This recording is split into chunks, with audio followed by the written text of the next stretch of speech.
So today's topic is Enterprise Information Management using SSIS. With the increase in data volume and velocity across applications dispersed over heterogeneous data sources. Now, organizations need to extract and transform data and load the data in a streamlined manner. Microsoft SQL Server Integration Services gives the key capabilities to access heterogeneous data sources in an enterprise scale with a familiar development environment to build and test. Today's speaker is Mr. Rakesh Jairam, who is a partner technical consultant on the partner services team at Microsoft. Rakesh is a Microsoft certified IT professional in SQL Server 2008 R2 and also Microsoft certified solution associate in SQL Server 2012. He has worked extensively to help implement and deploy Microsoft solutions in complex business scenarios. His areas of specialization are SQL Server Analysis Services, SQL Server Reporting Services, SQL Server Integration Services, Master Data Services, BI Semantic Model, and BI Semantic Model. Rakesh is very active in developer forums, and he's also a blogger with more than 20 posts on SQL Server. And he's currently pursuing his MBA in marketing. Rakesh, so we just did a poll to see what our audience looks like, and about 16% of our audience are architects, 20% are professional developers, another 25% are into the support function side. Okay, that's basically our audience profile. Right. So I would now request you to start your presentation. Awesome. So, hello everyone. My name is Rakesh Jairam. As Vara said, I'm a technical consultant here in the Microsoft advisory team. I would really like to welcome you all for today's session on the introduction to the enterprise data management using the SQL Server integration services. Let's quickly go over the agenda for today. So, today's agenda. We'll have a quick look at, first of all, I'll have to make sure we are all on the same line. And we know what we are expecting from the integration services track today, right? So that's why my first question I'm going to cover is what are we going to learn here? Why are we here, in fact, for the session? As well as I'll be talking about the data cleansing. I'll also be talking about how to do cleansing using the SQL Server integration services, which is an Microsoft SQL Server tool for doing your ETLs, which is your extract, transform, and then load the data into your warehouse. Finally, we are going to explore the best practices for designing an SSIS solution for the warehouse, and we are going to have a quick look at our source system of a few of the imaginary scripts and databases which I have created for the demo. And I'll show you a lab or a demo which will show how you can actually use SSIS or how easy it is to use SSIS to sort of map your source with your warehouse and how do you actually do the entire ETL process. All right. So the next slide is a very interesting slide. I am not very sure how many of you have even seen this number. Most of you actually talk about the big data, right? So I see 60% of them are architects in today's event. So you might have heard about big data doing a lot of rounds. Even Microsoft has invested a lot, in the big data with respect, with HD Insight, with the partnership with Hortonworks. But what I really say is more than the big data, it is the bad data which needs more attention. Because if you look at the numbers, the number one reason why most of the BI projects fail is because of the source data, or the quality of data what you get is really not that good for building a warehouse. So if you ask any of your enterprise architects who are trying to build a BI solution, they say, hey, the kind of data what we have is really not that good. So that's the number one reason. The other 46% of the survey said that it's actually a barrier for adopting a BI analytics products.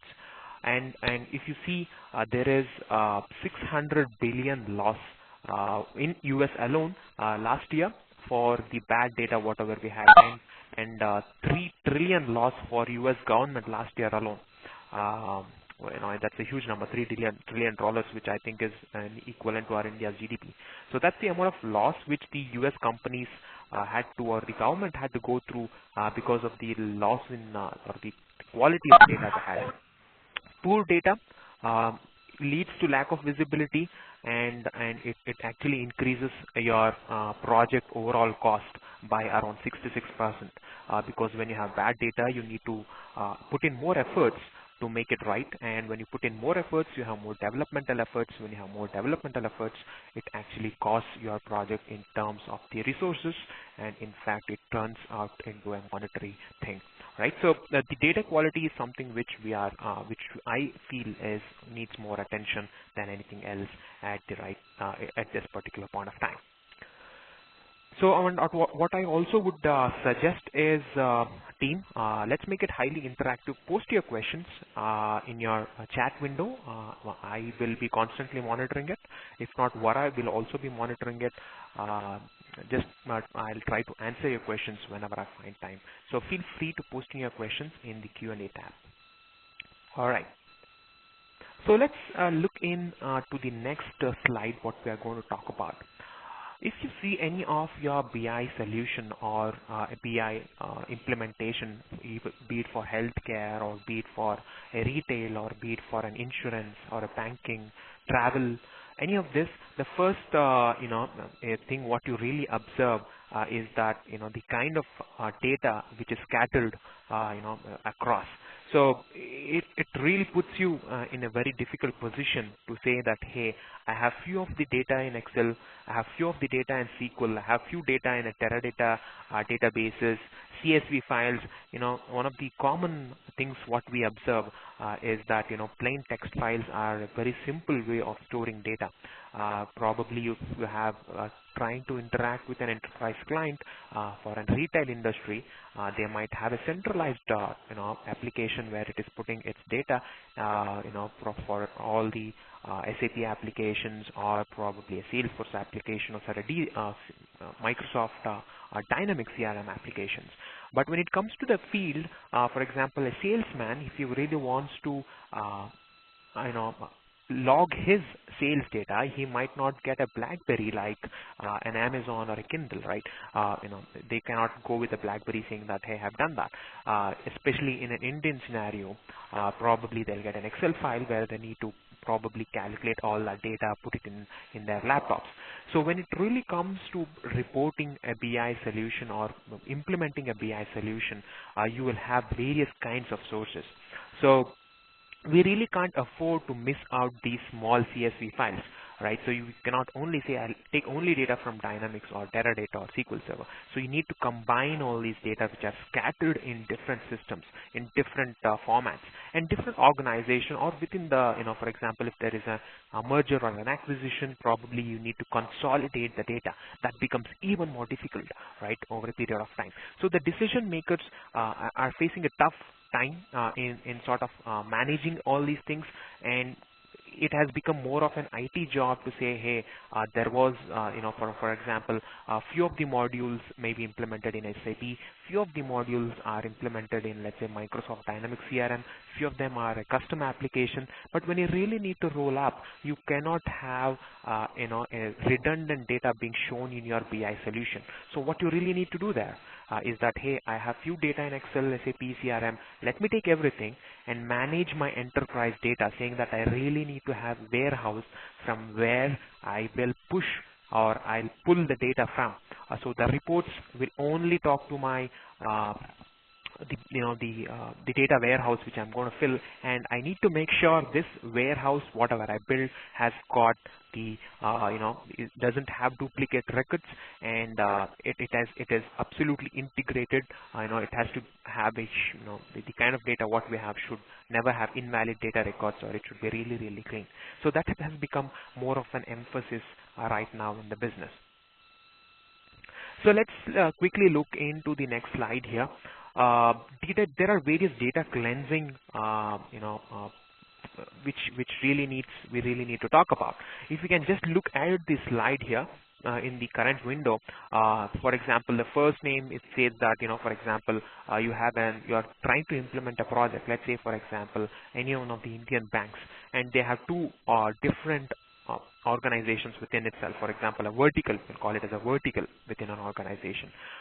For one of them can be a campaigning or vertical, and then other can be a credit card vertical.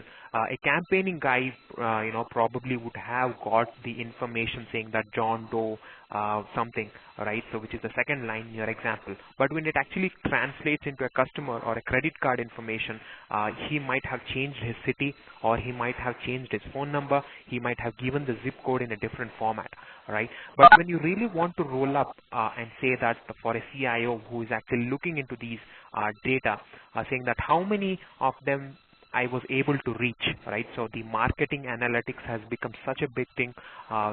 Using the marketing analytics with a multi-channel campaigning, you really need to emphasize on how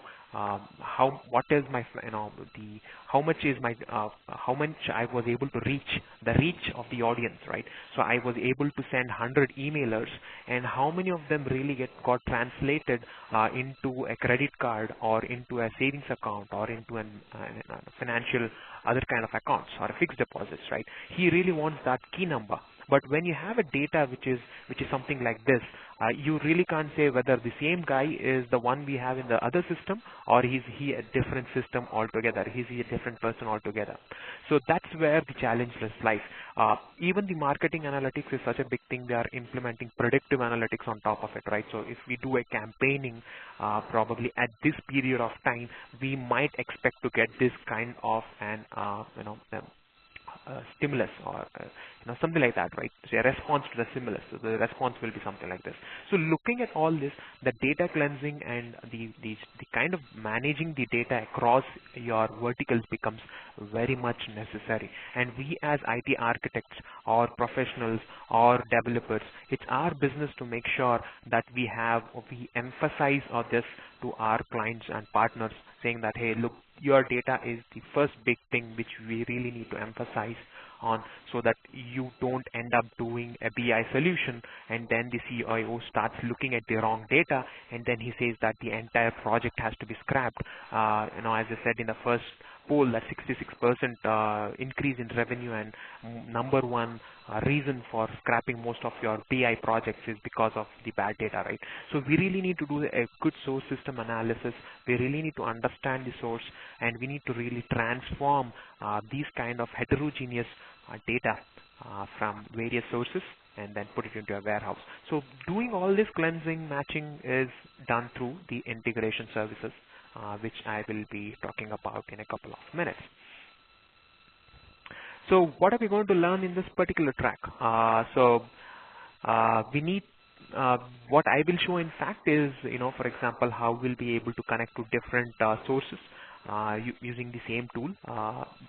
While loading the data into warehouse, how do you actually, analytical reports will be down. That's why we need to do an extraction process to be fast enough, right? So how do you actually do an efficient way of doing and writing a query? How do you make it really, really fast? For example, you really need to have, the latency of your reports should be really, really less. How do you make sure that your CEO or CIO gets the latest data in his, in his dashboard, right? So you really can't have a delay because he needs to take decisions. So how do you use the SSIS to pull the data from various different sources? How do you cleanse it real quick and then put it into your warehouses so that it becomes, your reports have little latency, and then your CEO or CFO or CIO will be able to take the right decisions, right? So this is how do you clean it, how do you integrate this, and how do you set this as a job? So most of the BI implementations, what we do says that, hey, I get my files every day, and that gets stored in probably an FTP folder, and I really need to pick up these files and then do some kind of a transformation on top of it, and then we really need to push this into the warehouse. This is a very typical BI scenario or a warehousing scenario, right? So we use SSIS mostly for loading your warehouses, but it's not limited to that. You can use your SSIS to load data into any other applications as well. So if you want to move your data from, let's say, an Oracle to a SQL server, you can use the SSIS as a tool where it actually does that migration for you. All right. let's get into the next slide here, which gives you the actual problem when you start implementing, a warehouse. So as you are seeing there, there are a lot of, before the SQL Server integration services, how we used to do that. So integration and warehousing require separate stated operations, right? So complex transformation, including data reshaping or derivation based on a data in a single source or single data set, were possibly in single steps. This was more of an hand coding for if you have the legacy data or a binary data, for example. You have these mainframe applications where you need to write the scripts to take out the data, right? So we used to do some kind of an mainframe scripts and then put it there, which used to run, and then we used to get the data. So the overall process, if you really see in this, in this slide, is it is really tough to understand.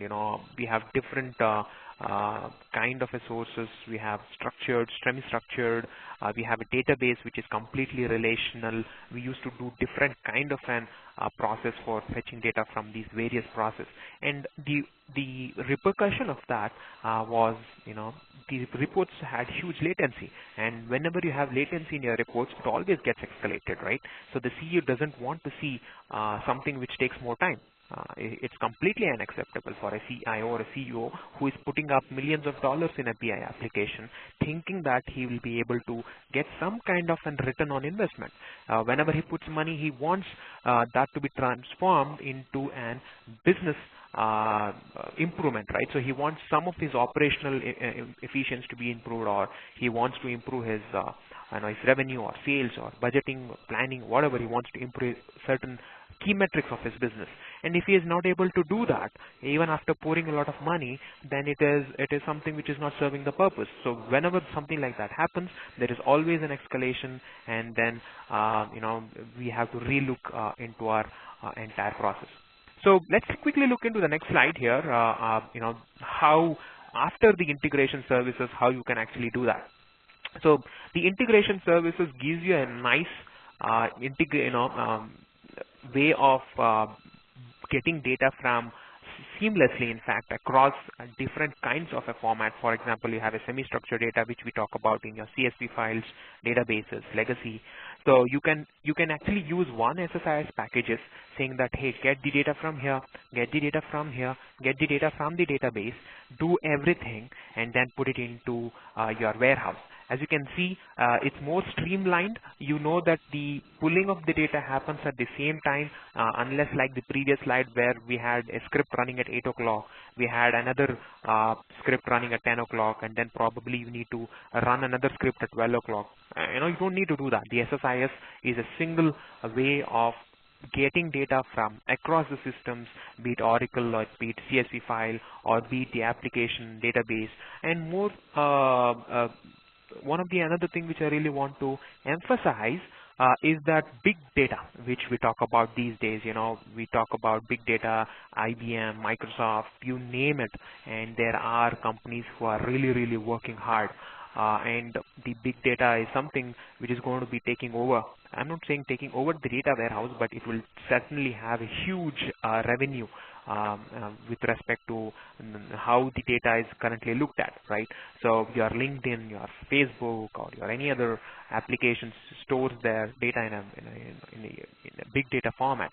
So SSIS will also allow you to get the data from your big data, or you can connect to your big data, which is probably in your Windows or any other applications or any other providers. You can get the data from there to analyze that as well. So that's something which probably might have been missed. So I just missed that in the slide, but yes, you can integrate this with your big data as well. So let's quickly jump into the demo. I know most of you are eager to see how the integration services work. So let's quickly jump into the demo, and I'll show you a small package which I have created for today's session, especially for you guys in understanding how the SSIS works and how easy it is to create an SSIS package. Give me a couple of seconds while I switch from my screen to my server. So just give me a couple of seconds here. There will be some delay, so I would request you to be very patient. Thank you very much. All right. Hope everybody is able to see my screen here, which is really blue. So let's quickly jump into understanding how you create an SSIS package. So SSIS is not a tool which you really need to buy if you already have SQL Server. So if you have 2008 R2, if you have 2012, or let me give you the buzz, which is 2014, which is going to be released next year, probably in August, September next year.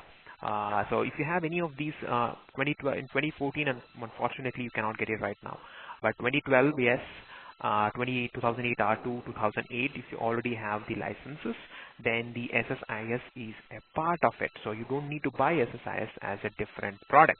But unfortunately, in some of the competitor tools, you have to pay for the database, you have to pay for the ETL systems, you have to pay for their drivers. So that's something which the Microsoft doesn't believe in. So you get this SQL Server, yeah, and you get the entire package. All right. So once you install your SQL Server, what you really need to do next to build an SSIS or an ETL framework where you bring data across the systems which is very disparate, and how do you load that into your warehouse? So the first thing is, once you install your SQL Server 2012, I'm very specific today about 2012 is because I'll be showing the demo very specific to 2012. But if you have 2008 R2 or 2008 for that matter of fact, the UI will be a little bit different, a little bit. All right, so not much of a change, but most of the things, whatever I showed today, will hold good for 2008 R2 as well. All right, so let's quickly understand how to build it. So the first thing is you really need to click on the start, and as you can see here, there is something known as the SQL Server Data Tools. So the SQL Server Data Tools is the one which is an developer tool, which I usually call it. So you have your developer tools to build. For example, if you have an ASP.NET application, you use Visual Studio, right? So very similar to that, to build an SSIS project, you really need to use the SQL Server Data Tools.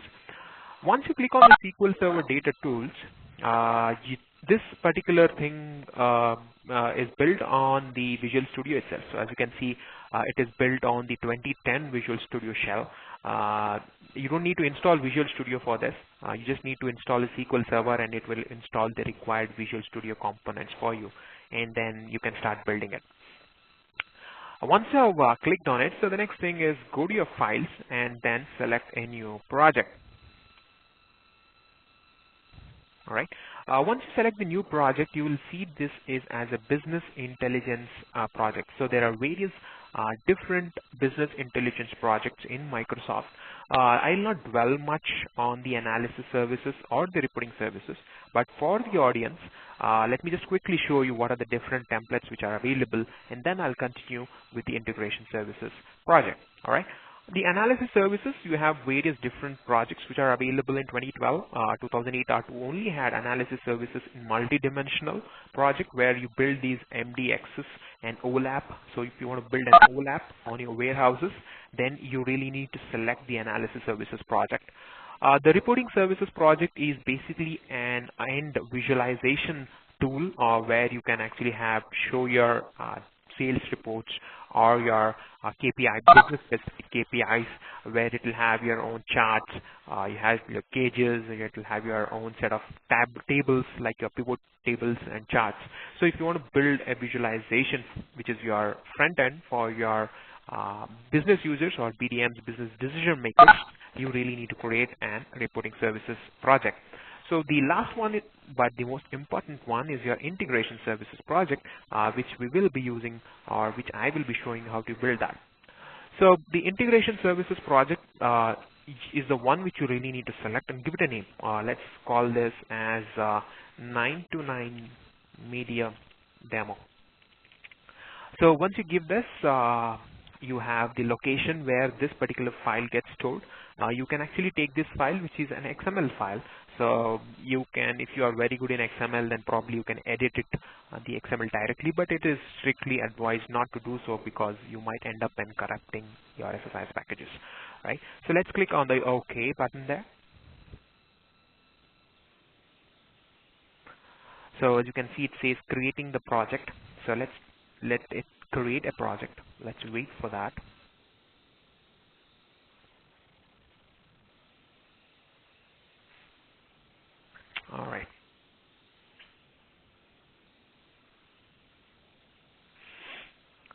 it is in the process of creating the project, so let it start.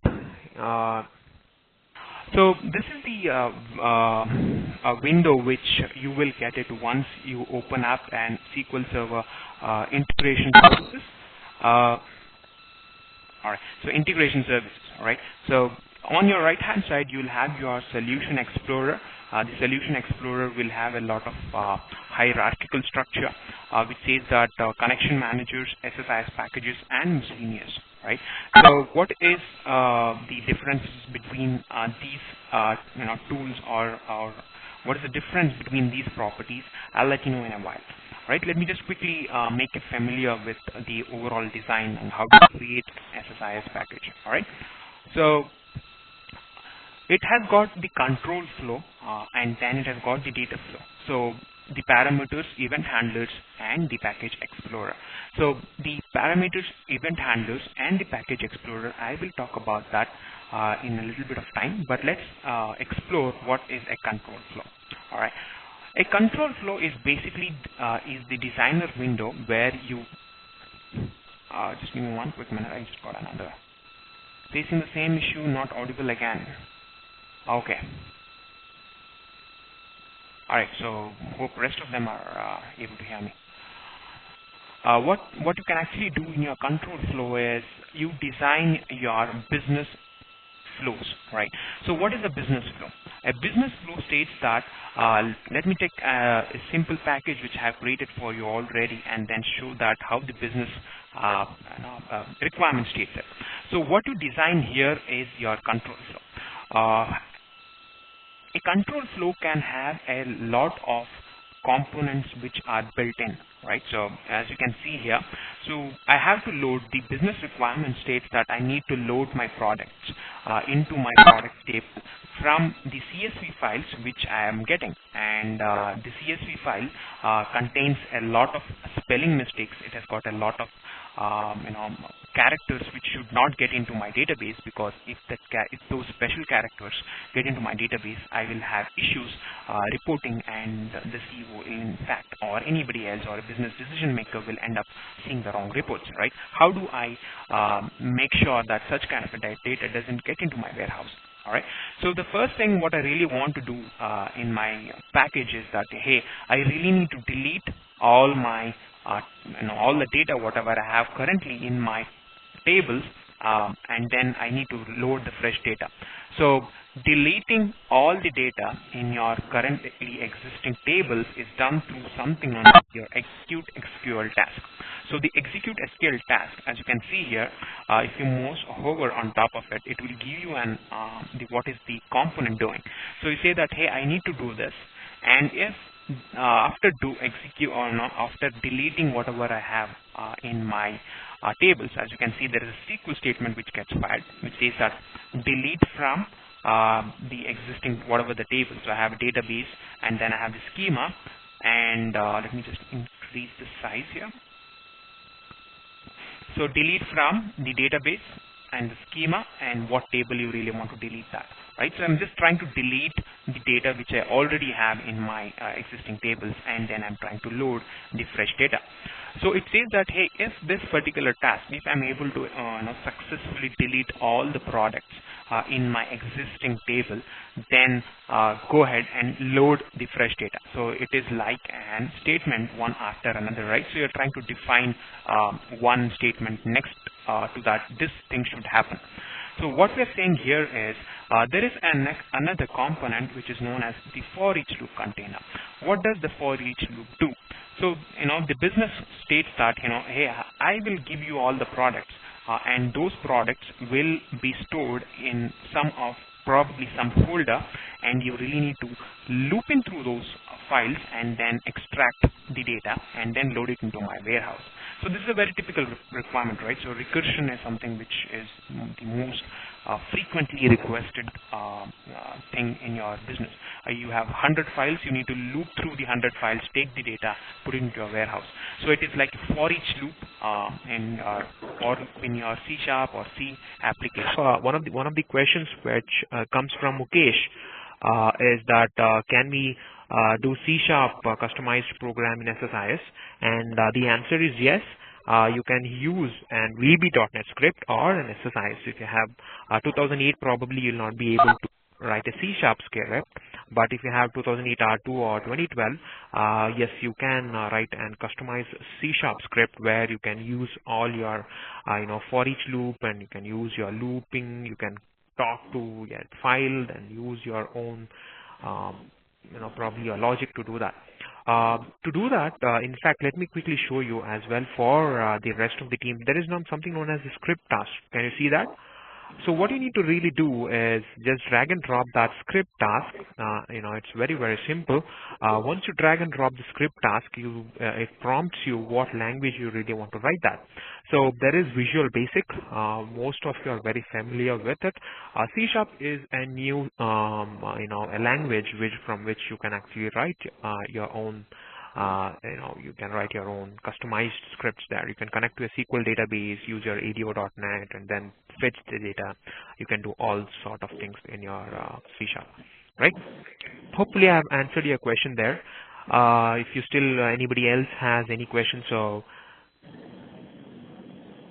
if you have any other further questions, so feel free to let me know. I'll be more than happy to help you out on that. All right. So the next thing which I really wanted to talk about was how do you actually use the for each loop container in the SSIS. So the SSIS, there is a collection. Okay. So the next thing which I want to talk about is the for each loop in your SSIS. So one of the things which I was talking about is the folders, how you can actually loop through the folders and get the data from that, right? So the for each loop in your SSIS lets you connect to any of the folder structure, and then you can actually use your looping task which is available in SSIS to get any kind of files which you really want, right? So the .txt extension, what you can see is nothing but the files which you really want to loop in through. So if you have CSV files, what you really need to do is that you need to say star.csv. So when you do star.csv, it means that it only means that only take those files which have an extension of CSV, right? So in the variable mapping, so what are these variables? What are these variable mappings? One feed at the bottom. All right. So what are these? If you have nothing to ask, I would request the attendees to mute your microphone so that there will be no disturbance. Each logo will be one feet square, 1 feet by 1 feet, each logo. Right. So variable mapping. So what are these variables?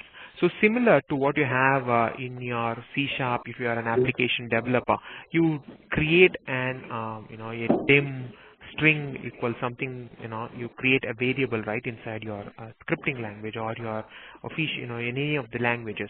So very similar to that, you can create variables which will hold these values for you. So what I'm trying to do here is the for each loop actually gives you the file name, and each of these files is now getting loaded, and then each of these files are, as you can see here, the next thing when we define the business flow, which I just said, is going to the data flow, right? So let's not talk about more about data flow. I'll come back to this. Before that, what we do is we loop through the folder, take these files, and then load that into your warehouse. So what we are trying to say here is, if any of these files fail, or if this particular task which we are trying to loop the data fails, then go ahead and send out an email to your DBA saying that, hey, look, there is an issue in your package, and then you really need to look into that. So you can actually define saying that, if there is an error, what you need to do. So the red states that if there is an error, the green states that if this is successfully implemented. So the first thing what I was saying was the control flow. So here we are defining saying that what should happen first and what should happen next. And also you're trying to define what kind of an precedence. So the precedence basically mean whether on success or on failure, you really need to define this, right?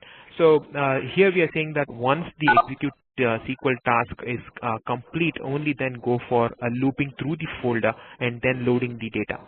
So the next thing what we really need to understand is the data itself. All right. So first thing is the logic. What should happen first and what should happen next or underneath that. And we are also defining what kind of an precedence we are trying to define. All right.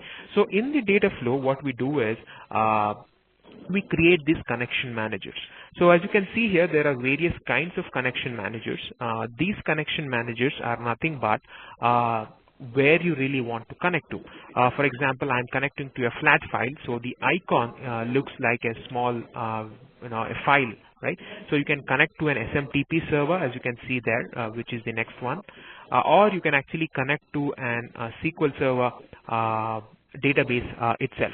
Right. So these are the various kind of databases or the files or the SMTP servers which you can really connect to.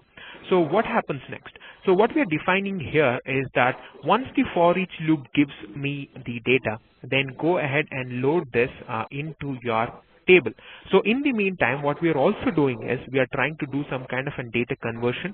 So it means that if your flat file is giving you a string value, the database can have an integer value, right? So let me quickly jump into the file which I'm trying to load, and then let me just quickly show you how these flat files look.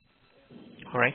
So let me just go to my desktop, and in my desktop I have my files.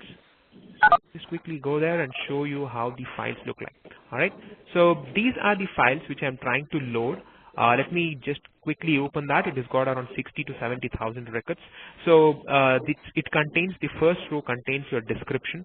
When was this particular product came into market, and what is the name of the product, right? So each of these products also has got an row grid, which is your a unique identifier for each of these products.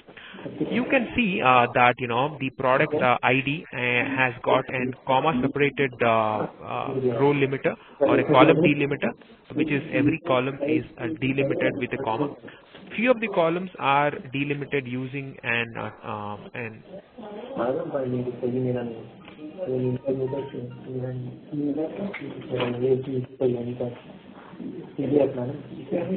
yeah. So as you can see, the few of the columns are having an pipe which is delimiting them. Few of them are delimited using braces. So how you want to delimit your entire data is dependent on the business. For example, if you are getting the data from a dynamic CRM, it might be each of these columns can be delimited through a comma separated or a pipe or whatever. So the SSIS gives you the flexibility to say that how these files are and how you can actually load that into your warehouse, right? So these are the three products which I really want to loop and then load this into the warehouse, right? So let's quickly jump into the demo package which I have already created for you. So let's understand how the entire package works.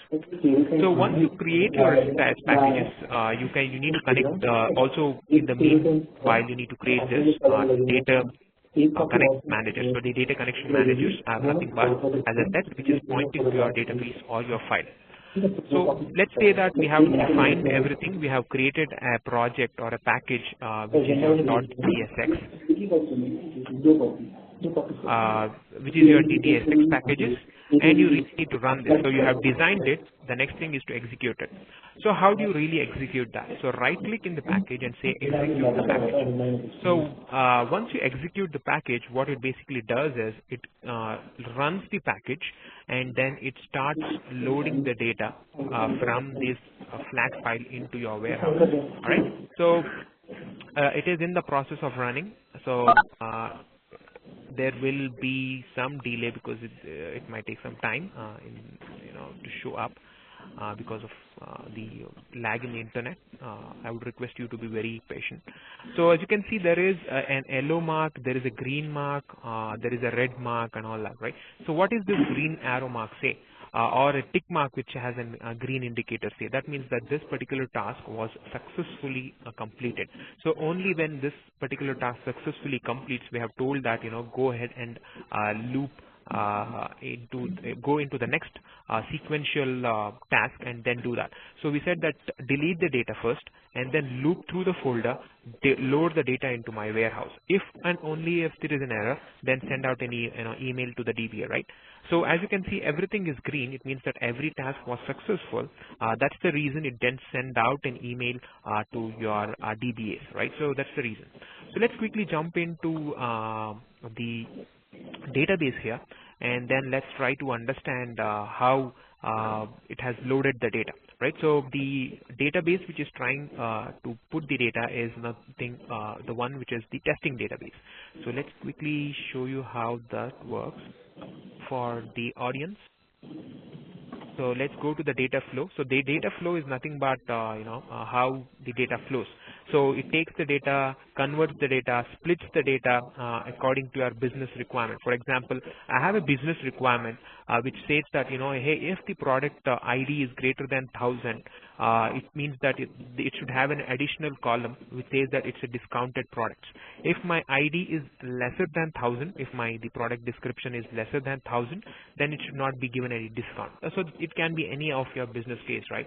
For example, if the product color is red and it is a festival season, then probably I need to give a discount, a higher discount, right, for a product.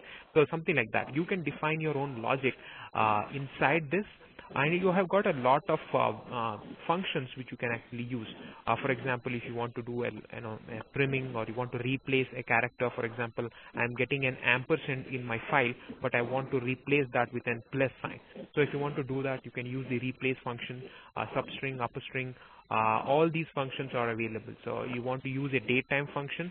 You can also use a lot of datetime functions like add date, take the difference between two dates. All these functions are available inside SSIS, and you can actually go ahead and use this to build your own expression in your conditional statement, like your if-else statement. You can actually build it here, and depending on that, the data gets split. So if you have 1,000 rows coming from your products, so 500 might have got discounted, so it will go through the this particular way, and the other 500 will go through another path, in fact. So you can actually do whatever you want depending on your business, showing that if it's high discount, then probably you need to do some other business calculation, and then if it's not discount, then probably you need to do another kind of a calculation. So depending on your business, you can define it. But for the simplicity of today's demo, I've just said that add a value which says that discounted. So in your end table, it will have an additional column whether it's a discounted or it is not a discounted, right? So let's quickly jump into the destination. So any data flow will start with a source and will end with with a destination. So what is a source? A source can be a flat file or SQL Server, or it can be any other kind of an system. So you take the data from there and then do these manipulations. So these are the manipulations which I'm trying to do, right? So it is doing this kind of a manipulation, adding, converting the data, splitting the data, and doing all that is nothing but transforming your data, right? So ETL is extract, transform, and load. So the extraction is happening from the source. The transformation is happening here in all these components where we are adding, doing, splitting, and all that. The loading is nothing but your end destination. So the end destination here is nothing but a SQL Server database, right? So if you double click on that particular task, it says that where you want to load, or which server you really want to load, what is the table you want to load, and if you don't have a table, you can just click on the new option here and it will create a table for you depending on what kind of a file you are importing the data from, right? So you can actually do that on the fly. So let's go quickly into our products table. Let's right click here in our SQL Server and say new query. And once you select the new query, there is an option where you can actually write your SQL. So select star from products and let's execute that. So as you can see here, the entire product, whichever I have taken in the flat file, is getting loaded into my SQL Server. So it has got a file name, which is an additional column which says that from which file this particular data was loaded. So if you want to do, for example, if you want to say I don't want the entire path, but I only want the product description 1.txt, from this particular file, this particular row was loaded, you can use the expression, the one which I just showed you, there. You can actually use an expression saying that remove this or replace this with this. So you can do all that and only load the file name here. So the entire, nearly 600 rows which I had in 3 different files are now getting loaded into my warehouse or into my products table. So this is one of the simple packages which I have created for today's demo, and it's very easy to build, and building this entire package will not take more than 5 to 10 minutes of your time. So what you really need to do is the entire tool whichever is available, you just need to drag and drop them, and then you just need to know how to use them.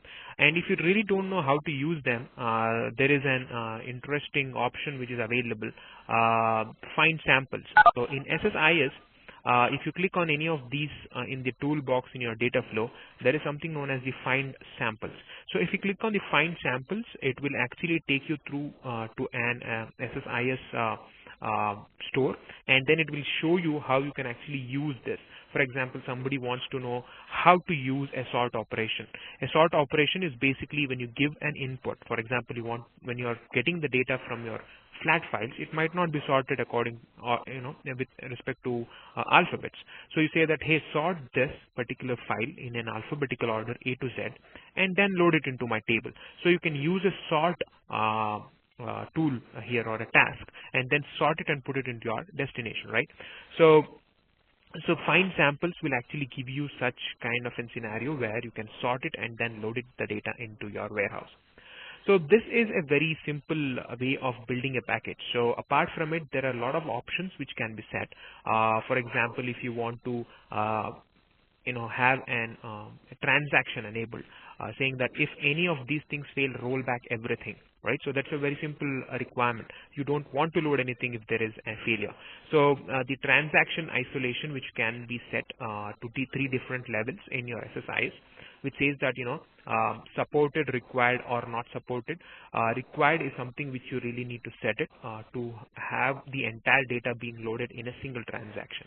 So if there is an error in any of these tasks, so the entire transaction, whatever the SQL statements which you have issued against the SQL server, will be will be rolled back. So you can actually set the transaction as well. So the other thing which I really want to show is the sensitivity, or the how do you secure your packages. So if you have a package which is doing something, taking data from multiple sources and then doing some ETL, transformation, the one which I just showed, and then load it into a warehouse, you don't want that sensitive, business logic to be given to somebody, and then it might have some implications, right? So you can set the package level protection, which means that there are various options. Don't save sensitive basically means all the database connection strings, the username and password. When you create a new connection manager, let's take a connection manager here. So when you say edit, it creates a connection manager which will actually point you to a database, to a server and a database, right? So if you have given a username and a password, for example, if you have given SQL authentication here, and then you have given a username and a password, when somebody else opens this package, he should not get that username password, right? If it's connected to your production and he is not a DBA, and then probably he might try to misuse it. So there are various options which says that, hey, if this particular package is being opened by anybody else who has not created this package, right? So if I create the package and somebody else opens it, then just go ahead and delete all, the sensitive information like user ID and password. So the other thing which you can also set is, don't even let them open the package. So, it forces you, saying that, hey, you don't have the privileges to open this package. So, encrypting the sensitive with the user key. So the user is nothing but you, and you can, anybody else tries to open it, then it will throw up an error.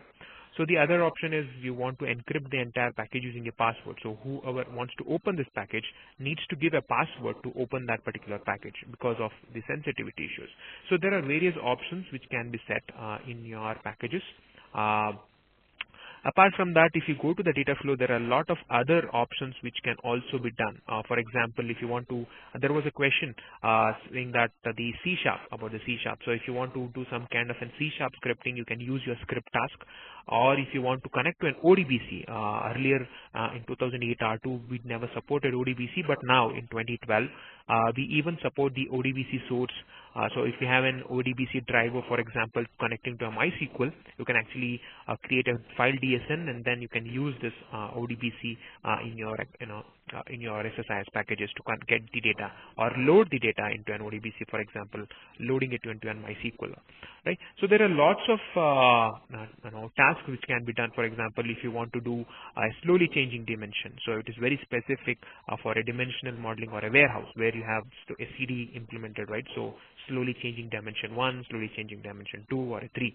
So if you want to implement that in SSIS, what you really need to do is drag and drop this and then say which are the fields, for example, it's not connected right now, but you need to say which are those fields which never change, which are the fields which, if it changes, should I add a new row or update the existing row.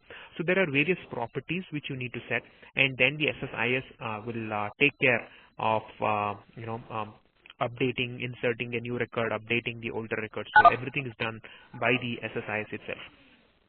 All right. So this is how simple creating an SSIS is. So the next thing which I want to talk about is the error handling. So if you go into your logging mechanisms, it gives you an option saying that if there is a failure, for example, if you want to administer your packages, all right. So if you want to administer your packages, what do? You need to log those errors in your somewhere, right? So probably in a text file or a SQL server, wherever you want it.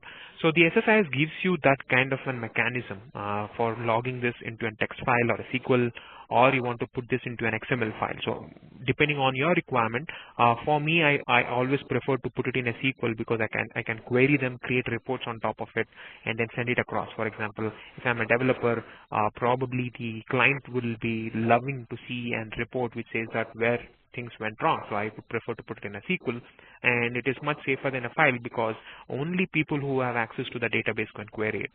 So you can say that, hey, put all these error things in probably in a SQL database. So I'm saying that, hey, you put this into my testing DB, so which is my testing database, put all the logs there. So if you can say that where should the logs be filed. So event handlers, parameters is something I will not talk about because it's a bit on the advanced level. I don't want to talk about it. But what does a parameter do is it's like a stored procedure. If you have written a stored procedure, you pass parameters, right? A value from the outside. So if you have an parameter for SSIS, it basically means that you can pass the value from outside environment, and the SSIS will catch it, and then it will execute according to your input value. So you can pass a variable to your package using the parameters in SSIS. A very typical example is, if you want the same package to run under 3 different scenarios, development and UAT and a prod, then you pass these values, right? For example, in a dev, your products can be stored in C folder. In your UAT, it can be stored in E, and in your prod, it can be stored in E, right? You want to pass this saying that, hey, if it's deployed in dev, take C. If it's deployed in UAT, take D. If it's in prod, take E. So you can define it, and you can pass these C, D, E values from the outside environment, which can be stored in any other, it can be stored in an environment variable, or it can be stored in an XML file. So you can pass these values into SSIS using the parameters. So the next thing is the event handlers. So what does an event handler do is that if an executable, for example, I have an executable which is loop the products, right? So if you come back here, can you see this? This is the looping the products. This is at the package level or load the package. So it has got loop the products is the package, and you had a lot of executables under it, right? So the delete the table, for each loop container, send the mail. So if any of these executables fail, or if any of these throws a warning, you can send out an email. So on error, on validation, on execution, what you really want to do. For example, on error, you want to write insert a value into your probably a table which says that this package failed. So you can say, hey, if this particular delete the table from loading fails, then actually send out or insert a value into my audit tables which says that this particular executable has failed. You can actually log that. So you can drag and drop it. For example, on error, I can drag and drop into this. So the next thing is the Package Explorer. In the Package Explorer, it gives you a nice way of looking the package. So it gives that if you have provided a log, as I said, if you want to log these things, what are the connection managers? From basically means that where is your source and where is your destination. Executables are the things which I just showed you, whichever is in the control flow. Precedence constraint basically means whether it's green or red. So what kind of a constraint it is. So all these things can be seen in a single window. So it is a nice developer-friendly experience which we have provided, where you can define what should happen and what are the different tasks and kind of an executable which you have used. The end one is the execution results. So when you run your package, it gives you a statistics or messages which says that, hey, there is a warning. As you can see here, it says that warning, the output column has not been inserted into the table, or there is an incoming row which has a data type mismatch. So once you run your packages, it gives you the statistics, what is the progress of each of these executables, how much time it really took. For example, if I minimize all this, it says that it started on 3.6 and ended on 3.6:41. So the overall time which it took to load around 600 rows is around 4.7 seconds. So you can get the entire statistics of your packages using the execution results. Right. So what I just showed you is that how do you create a package and how do you execute a package, how do you log the information into an SSIS from SSIS into your tables, and then how do you see the execution results, right? So these are the various things which we just saw. How do you deploy this into the server is the next big thing, right? So once a developer creates his SSIS packages, the next important thing is to deploy this into server, where he can actually run it on a daily basis, because I get my product files every day. I want to loop and load this every day, right? So if you want to do something like this, you need to create a job, right? You need to create an SSIS job which will say that run it every day or every night or probably every once in an hour, whatever it is, depending on your business, right? So how do you deploy it? So in your SSIS, right click and then go to properties in your solution, and there is in the configuration properties, there is something known as the deployment. In the deployment, you really need to give the server name and which folder you are trying to deploy this particular package into. So it says that deploy this into SSIS-DB /SSIS-DB front slash loop and load. So what is this? So let's jump into the server to understand that. So as you can see here, in the you just need to connect to the SQL Server using the SQL Server Management Studio, and in the Integration Services catalog, there is an SSIS-DB catalog. Underneath that, this is the folder which we were talking about, right? So the Integration Services earlier to 2012 was a different instance, right? It was a different instance altogether. But in 2012, we have made sure that the SSIS is inside the SQL Server itself, because it becomes easier for manageability. You don't need to connect to two different servers to host and do things, create jobs here, host it there. So you don't need to do that. So the entire integration services is now embedded inside the SQL Server itself. So you need to give this folder name. So SSIS-DB, first one which we saw was this. The next one was the folder name, and then the project name, whatever you want to deploy that into, right? So what are the new features which are available in SSIS with respect to server? So the important thing, or the most beautiful thing which we have done in 2012 is creation of reports. For example, if you go to the reports section, there are certain reports which you can actually run on the server and say, hey, how is this particular, I have created a job. In fact, I have created a job and I deployed this. And then I have made sure that it runs at 7 o'clock in the evening. So I want to see how is this particular package doing. I want to really see that. If you want to do that, the custom reports, as you can see here, it says that this particular package, which is Loop the project, has run 3 times yesterday, and all the 3 times it was success, which is indicated with a green arrow mark. So if you want to do see an execution of how is the performance of that particular package, click on the execution performance, and it will actually take you to the next window where you can see, hey, yesterday first time it took around 6.5 seconds, then it took 12.5 seconds, but the third time when I ran it actually took 2.5 seconds. So this kind of an statistics can also be driven out of your server, where you don't need to do much of an hand coding. So this comes with the product. So you can execute it, look at the performance and see where can you improve it, and probably if you feel that it is taking more and more time over a period of time, you can tell it to the DBA, hey, look, you need to really look into this. So all these kinds of mechanisms can be done. Features are available, in fact, in SSIS for you to monitor it and administer it, right? So these are the new features in SSIS with respect to the server side. Let me just quickly cancel it, and I really want to show you something really interesting here. So let me go back, and the other thing which I wanted to show you today in this demo was the quality systems, how efficiently you can manage your data. All right. So if you have a bad data, how do you convert that into a good data, right? So the SSIS comes also with data quality services like integration services. There is something known as the quality services.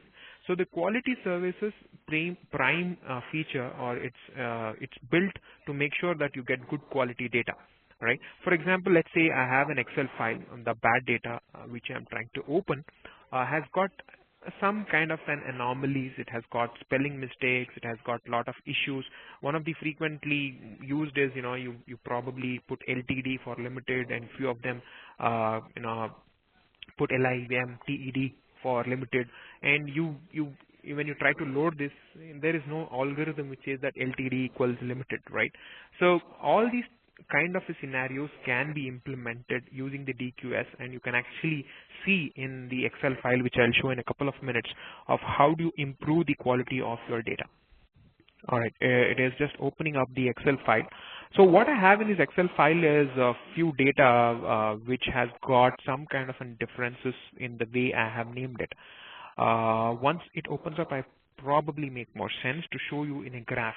I have created a report which says that how the report looks like. All right, so it is opening up. It should have opened up by this time. I'm not sure why it's taking so much time. All right, it got opened. So hope everybody is able to see my Excel. It took some time, so hope there should be no problem there.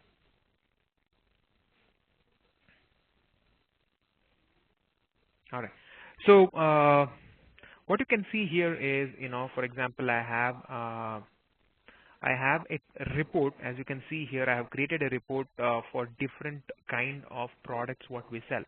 So it says that SQL Server 2012, SQL SVR 2012 are both the same products, because we are selling it, and probably somebody who's trying to input the data, he has probably put it as SCRVR or SVR instead of SCRVR. And once I look at the reports, it actually shows up as 2 different entities, right? Win8 instead of Windows 8, and probably Windows Server, and then sometimes you might have put it as a Win Server. So there is some kind of a discrepancy in the kind of data what we have, right? So if you see, this is not the right kind of a report what the CF or CEO or whatever the business decision maker should look at. So there is another report, for example, Atlanta is spelled wrong. So Atlanta was ATLANTA, but he has spelled it as ATNTA.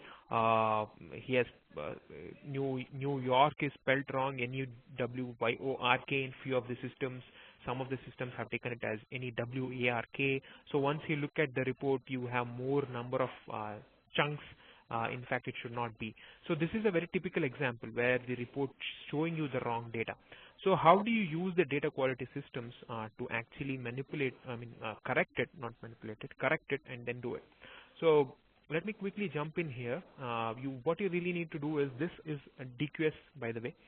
This is also free with SQL Server, and you really need to don't need to spend thousands or in fact hundreds of thousands of dollars to get a quality systems like our competitors. So what you really need to do is install DQS, which comes with SQL Server. When you're installing SQL Server, there will be a checkbox which will say, do you want DQS as well? You say just yes, and then it will install for you.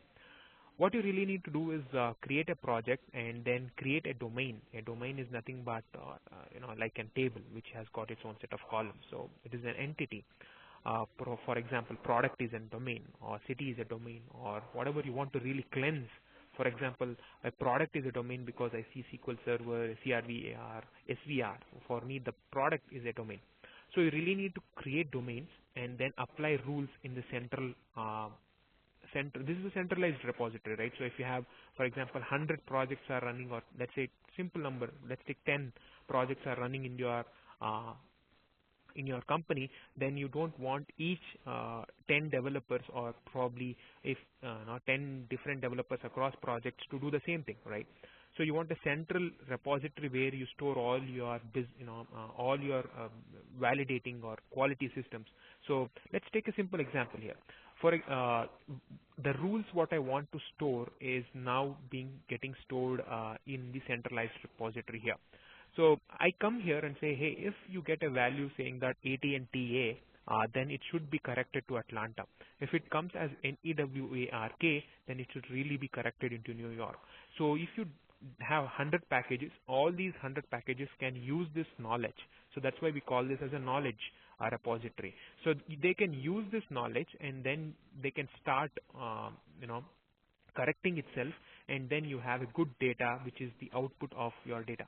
So you can do a term-based solution.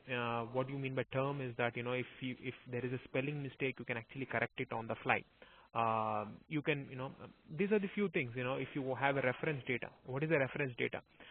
Melissa is one of our partners where you can actually get the data. For example, if you take city, if you have an address in the city and somebody has given you the wrong address, you can send this data to Melissa, or for example Azure Market, which is a SQL Server Azure, and it will correct that, and it will tell you whether it is the right data or wrong data. If you have a phone number and it says that some of the phone number, just for the heck of it, they would have given you 99999, which might not be there. So if you have that, you can take Azure and say, hey, validate this phone number for me, and then give it to me whether it's right or wrong. So you can take the external sources and validate your data using Melissa or Azure, and then you can put this into your database only if it is the right value. You can validate emails, your phone numbers, your addresses. You can also validate the share mark. If you have a share and then probably you want to know whether that particular company exists or not, there are references for that. You can plug it into your system here, and then you can actually validate that. So I have done a data quality project for today's demo. I have already done that. If you see here, it will give you that I have already done the domain rules. I've said that you need to really change this if you get a value like this. So once you do that, once you create a project and run this on a SQL server, you can run it on a SQL server or an Excel file, or you can run it on any a CSV or anything. Once you run that, you get a good data. For example, I have the bad data which I just showed you. Let me just show you the corrected data using the data quality systems. So once you correct it, as you can see the sales report, now it is better, right? So I don't have AT&TA and AT&TA is different, right? So I have one single Atlanta here. I have New York here because I said that, if you get NEWARK, then you change it to NEWYORK, right? So whatever it is, you can define your business rules there. If you go back to the product, you don't have Win 8 and Windows 8, right? So you have one single product, which is your Windows 8. You have one single product, which is your SharePoint. You have one product, which is your Windows Server. So you can use the data quality systems, which is your SQL Server, to cleanse your data and then put it back in the same source or in the same database wherever you want that to be published. So you can use the external references, as I said, and then cleanse that as well. So the other important thing which I want to highlight is it's really, really simple to use, and any business decision maker, anybody who is not a technical guy, he can actually come into DQS and then you can just change it. and then he can give it to you, and so that your IT people can actually use that information, right? The business people know that what is good and what is bad more than the IT people. So it is driven in such a way that your business decision maker should be able to say whether this is right or whether this is wrong. So they will do that in the data quality systems, and we as IT people can actually take that knowledge, cleanse that, and then we can actually put that into our databases. So this was the overall session which I had planned for 1.5 hours today.